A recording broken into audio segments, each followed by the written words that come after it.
it's my 40th year growing perennials. So in 40 years I probably have grown over 12 million plants, which is very exciting.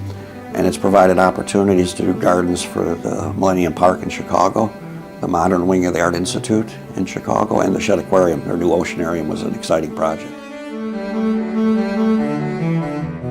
When you purchase the plants in a community where the plants live well together, because the plants are basically becoming more responsible for their own well-being, they don't need you around that much. So you can go visit family, you can go see friends, and usually if you care for the plants in the month of May through hoeing and keeping the weed population down, the plants will knit together in mid-June. They'll shade out the soil and they'll keep the foot candles of light below 1,000 foot candles of light hitting the earth, and agricultural weed seeds won't germinate without light. So you want your plantings as dense as you can make them.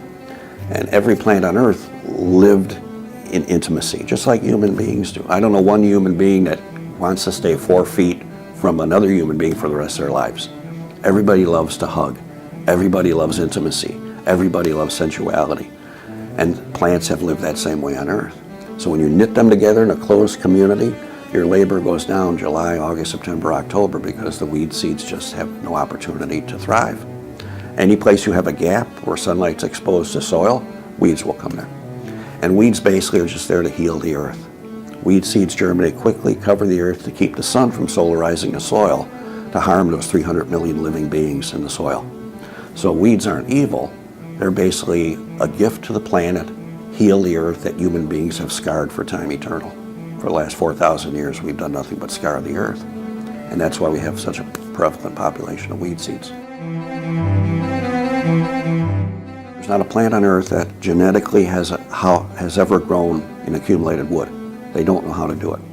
Plants are consistently mobile. A flowering stem dies and the plant pushes new growth out to the side. And if that new growth hits accumulated wood that's compressed because it hasn't oxidized, it can't get through it. So the plants get choked to death eventually. They'll linger for 8 years. And then people will think, boy, I got 8 years out of that plant. That plant could have lived for 30 years in its own debris or in leaf mulch.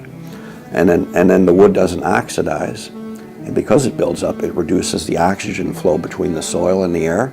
So you get wetter soils and then drying soils. When it dries out in summer, the soils get extremely dry. And if it does rain, the water can't get through the fiberboard that's been created by the wood. So it's a very hostile environment. And it's simply a practice we've never questioned. We've always put wood down without questioning, is it good for the plants? And then when you see the plants live 8, 9 years, we believe that's okay.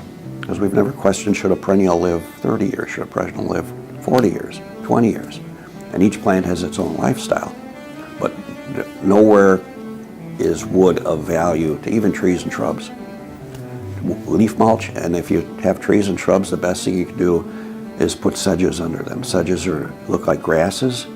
They've grown under every tree in the Kettle Moraine until logging took place in the 1880s. And what the sedges do is they cover the earth, keep the sunlight from causing the temperature of the soils to go up, and their root systems go down 3 feet, bringing moisture into the root zones of the oak trees. Understanding the conditions you're asking the plants to live in. You have well-drained soil so water doesn't puddle or stand for long periods of time. And if you do have soils that hold water for long periods of time, then you can put in plants that love to live in wet soil.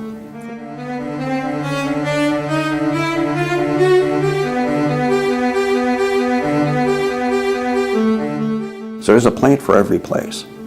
It's just that we have to redefine what we believe to be beautiful sometimes so we can appreciate the beauty plants can provide for us in other settings and the opportunities they can give us to heal every part of the planet.